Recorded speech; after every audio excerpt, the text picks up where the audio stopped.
Almanya'da geri dönüyor. Türk adına məktəbdə olur, Müslüm məktəblərində olur. Ancaq ən doğması da Arıqlarımızda var. Doğma evdir. Arıqların hər çıxışında bir də tələbələr yayınlandılar konsertlərdən sonra. Deyirəm, burada şəhərimizdə gələcək məşhur bəstəkarlar var. Ondan sonra elmlər, namilər, elmlər, doktorlar var, yaxşı məzunlar var. Ancaq ki, zəhmət çəkəcək, ona qismət olacaq.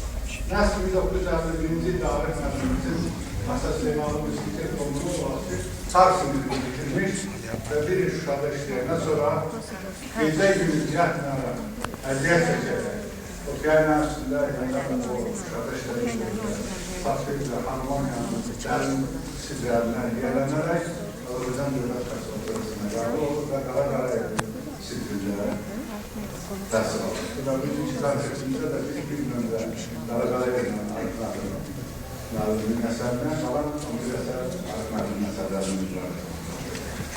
Burada biraz